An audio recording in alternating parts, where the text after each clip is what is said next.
तो कैसे हैं आप लोग। उम्मीद है आप सभी लोग अच्छे होंगे और अच्छे से अपनी पढ़ाई को कर रहे होंगे। आज की इस वीडियो में हम लोग पढ़ेंगे धातुओं के रासायनिक गुणधर्म।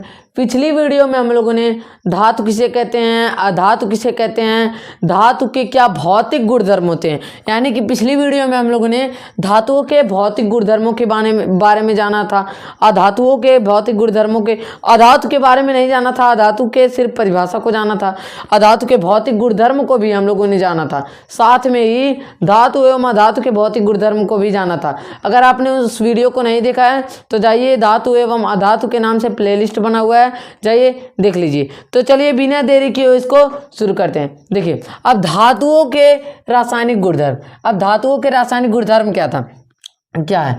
अब भौतिक गुणधर्म में यह है कि अगर यह प्लास्टिक है, हम इससे इसकी अभिक्रिया करा रहे हैं। अगर मान लीजिए यह लोहा, मान लीजिए, और यह भी लोहा या प्लास्टिक है, अगर इससे इसकी अभिक्रिया करा रहे हैं तो हमें क्या, अगर यह प्लास्टिक है, प्लास्टिक से अभिक्रिया कराएंगे, अगर इसको मान लीजिए तोड़ेंगे, खंड खंड करेंगे, क्या यह प्लास्टिक से दूसरा कुछ हो जाएगा? नहीं ना। तो उस भौतिक गुणधर्म में था कि हमें नया पदार्थ नहीं मिल रहा था। क्या चीज़? हमें नया पदार्थ नहीं मिल रहा था। लेकिन जो रासायनिक गुणधर्म है धातु का, उसमें हमें नए नए पदार्थ मिलते रहेंगे। जैसे देखिए, हम पहला पढ़ेंगे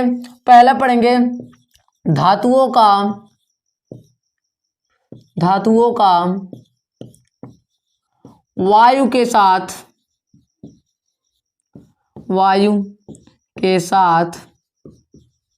अभिक्रिया। क्या पढ़ेंगे? धातुओं का वायु के साथ अभिक्रिया।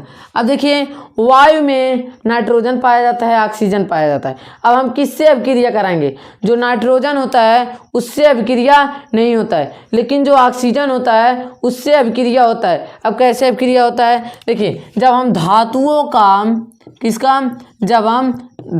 का ऑक्सीजन के साथ, किसके साथ? ऑक्सीजन के साथ अभिक्रिया कराते हैं तो हमें मिलता है धातु ऑक्साइड। क्या मिलता है? धातु ऑक्साइड। आप लिख सकते हैं, क्या लिख सकते हैं? धातुओं का वायु के साथ अभिक्रिया। अब हम लिखेंगे, जब हम धातु और ऑक्सीजन का अभिक्रिया कराते हैं तो हमें क्या मिलता है? धातु ऑक्साइड। यानी कि धातु जो है उस पर ऑक्साइड यानी ऑक्सीजन के पर चढ़ जाएंगे। जैसे देखिए Cu हो गया, कॉपर क्या हो गया? कॉपर प्लस O2 यानी कि ऑक्सीजन हो गया। क्या हो गया? Cu यानी कि कॉपर क्या है? धातु है, और ऑक्सीजन यानी ऑक्सीजन। अब यह दोनों जब अभिक्रिया करेंगे हमें क्या मिलेगा? CuO यानी कि कॉपर ऑक्साइड। क्या मिला हमें? कॉपर ऑक्साइड मिला। देखिए, हमें क्या मिला? कॉपर ऑक्साइड मिला। यानी यह धातु है या ऑक्साइड है? यानी कि धातु ऑक्साइड मिला। और यह क्या है? कॉपर है, और यह क्या है? ऑक्सीजन है। कॉपर और ऑक्सीजन। देखिए क्या चीज़, हम जब कॉपर और ऑक्सीजन का अभिक्रिया कराएं तो हमें क्या मिला? एक नया पदार्थ मिल गया। क्या मिल गया? Copper oxide. यानी कि जब हम धातु और ऑक्सीजन की अभिक्रिया कराते हैं तो क्या मिलता है? धातु ऑक्साइड। इसका एग्जाम्पल हो गया। अब देखिए, अब कुछ धातु ऐसे होते हैं जो वायु के साथ तेज गति करते हैं, तीव्र गति से गति करते हैं। क्या करते हैं? तीव्र गति से अभिक्रिया करते हैं। जैसे तीव्र गति से मतलब, अगर तीव्र गति से उनमें अभिक्रिया होगा तो आग लग जाएगा, धीरे होगा तो सिर्फ ऑक्साइड चढ़ेगा। अब जैसे देखिए, एक एक करके हम उन सभी को जान लेते हैं। देखिए, अगला पॉइंट बनाइएगा कि जो क्या होते हैं? सोडियम होते हैं। कौन? सोडियम होते हैं। और क्या? पोटेशियम होते हैं। कौन कौन? सोडियम और पोटेशियम जो होते हैं, यह दोनों इतने अधिक क्रियाशील होते हैं। क्या होते हैं? इतने अधिक क्रियाशील होते हैं कि इनको अगर ऑक्सीजन में छोड़ दिया जाए तो क्या हो जाएगा? आग लग जाएगा। क्या लग जाएगा? आग लग जाएगा। क्या लग जाएगा? आग। अब हम इनको क्या करेंगे? ऑक्सीजन से दूर रखेंगे। ये अब इसको हम कहाँ रखेंगे, जहाँ ऑक्सीजन ना पाया जाता हो। यानी कि सोडियम, N से सोडियम हो गया, K से पोटेशियम हो गया। जो सोडियम और पोटेशियम है उसको हम अगर वायु के संपर्क में लाएंगे तुरंत क्या हो जाएगा, आग लग जाएगा, आग पकड़ लेगा। क्यों? क्योंकि जो सोडियम और पोटेशियम है वह सबसे अधिक क्रियाशील धातु होते हैं, इनमें क्या हो जाएगा, आग लग जाएगा। अब हम आग लगने से बचाने के लिए इनको हम कहाँ रखेंगे, जहाँ ऑक्सीजन नहीं पाया जाता है। कहाँ नहीं पाया जाता है, केरोसिन के तेल में। किसमें, केरोसिन के तेल में।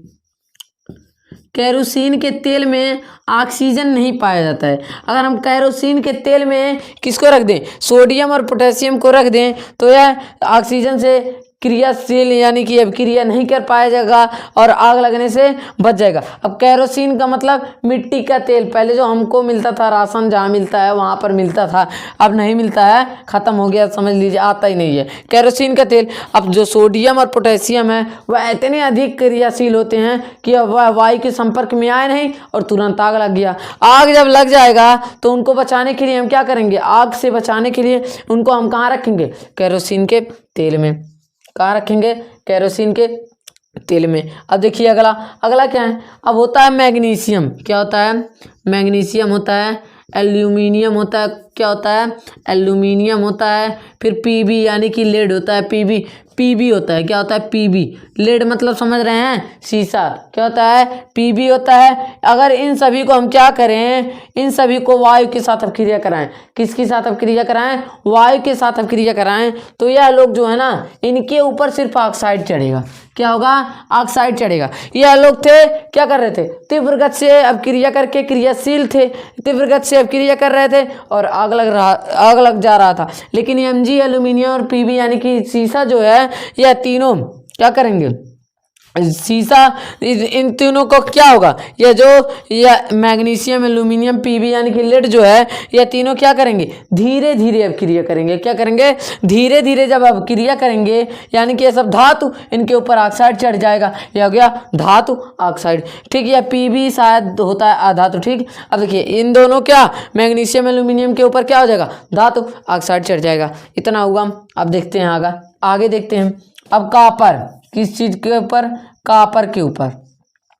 जो कॉपर होता है उसको अगर हम ऑक्सीजन के साथ अभिक्रिया कराएंगे, जब कॉपर का ऑक्सीजन मतलब जो कॉपर है उसको हम ऑक्सीजन के साथ अभिक्रिया कराएंगे तो कॉपर का क्या हाल होगा। देखिए जो कॉपर है वह भी ऑक्सीजन के साथ अभिक्रिया करता है, ये नहीं है कि नहीं करता है, लेकिन करता है। लेकिन जब यह करता है इसके ऊपर भी काली परत चढ़ जाती है। क्या हो जाती है, इसके ऊपर काली परत चढ़ जाती है। जो कॉपर होता है वह ऑक्सीजन के साथ जब अभिक्रिया करता है इसके ऊपर क्या हो जाती है, काली परत चढ़ जाती है। अब बचा दो चीज, क्या, Ag यानी कि सिल्वर और Au यानी कि चांदी और सोना। सोना और चांदी जो होते हैं वह वायु के साथ क्रिया ही नहीं करते हैं। क्या करते हैं, क्रिया नहीं करते हैं। अब कैसे नहीं करते हैं, देखिए Ag यानी कि क्या, Ag मतलब चांदी, सिल्वर और Au मतलब गोल्ड यानी कि सोना। अब जो यह दोनों होते हैं यह क्या करते हैं, ऑक्सीजन के साथ अभिक्रिया नहीं करते हैं। अब देखिए हम लोग पहने रहते हैं, हाथ में पहनेंगे, फिर गले में पहने रहते हैं, चांदी का, सोने का पहने रहते हैं ना, तो उन पर अगर यह अभिक्रिया करते तो कुछ ना कुछ प्रभाव पड़ता, लेकिन वह ना उनका कलर जाता है ना उस पर कुछ चढ़ता है, लेकिन थोड़ा बहुत काई बैठ जाता है। मतलब आपके जो गंदगी है इस पर, गले पे गंदगी है, पैर पर, हाथ पर, तो वही सब लग जाता है। लेकिन यह जो Ag और Au है यह दोनों क्या करते हैं, ऑक्सीजन के साथ अभिक्रिया ही नहीं करते हैं। अब हम लोग चलते हैं अगली टॉपिक की ओर। अब जान लेते हैं उभयधर्मी ऑक्साइड कि उभयधर्मी ऑक्साइड क्या होता है। हम लोग धातु की किसके साथ अभिक्रिया करा रहे थे, ऑक्सीजन के साथ। किसके साथ, ऑक्सीजन के साथ अभिक्रिया करा रहे थे तो हमें मिल रहा था धातु ऑक्साइड। लेकिन उभयधर्मी ऑक्साइड में हम धातु ऑक्साइड को अम्ल एवं क्षारक के साथ अभिक्रिया कराएंगे। किसके साथ अभिक्रिया कराएंगे, अम्ल एवं क्षारक के साथ अभिक्रिया कराएंगे। परिभाषा भी वही लिखा है, देखिए वे धातु जो अम्ल तथा क्षारक दोनों के साथ अभिक्रिया करके उत्पाद में लवण तथा जल बनाते हैं। क्या, यानी कि जो धातु धातु ऑक्साइड कर लीजिएगा यहाँ पर, जो धातु ऑक्साइड ये वाला ऑक्साइड यहाँ पर भी कर दीजिए यहाँ पर, ठीक।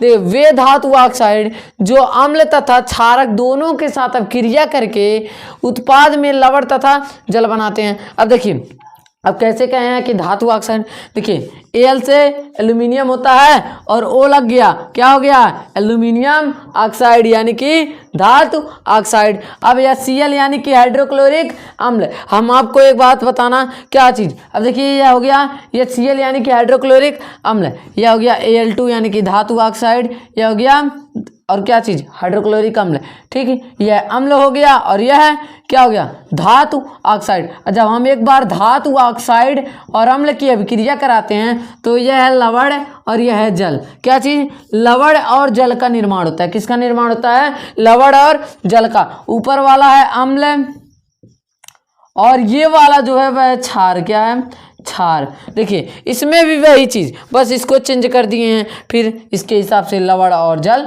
निर्माण हो गया। अब हम इस क्लास को यहीं पर ख़त्म करते हैं। अगर आपको वीडियो अच्छा लगा हो तो वीडियो को एक लाइक और चैनल को सब्सक्राइब करें। अब अगर आपको 10th का किसी भी चैप्टर का मैथ पढ़ना है, क्या पढ़ना है, मैथ पढ़ना है, तो आप सभी लोग कमेंट करिए, उसका भी वीडियो बनेगा। अगर आपको इन सभी का PDF चाहिए, अगर आपको इन सभी का PDF चाहिए तो इस नंबर पर आप सभी लोग मैसेज कर दीजिए कि PDF चाहिए, तब हम आपको एक ग्रुप में ज्वाइन कर देंगे, फिर उसी ग्रुप में आप सभी को PDF मिलता रहेगा। अगर आपको वीडियो अच्छा लगा हो, वीडियो को एक लाइक और चैनल को सब्सक्राइब करें। अब हम मिलेंगे अगली वीडियो में किसी और टॉपिक के साथ। जय हिंद।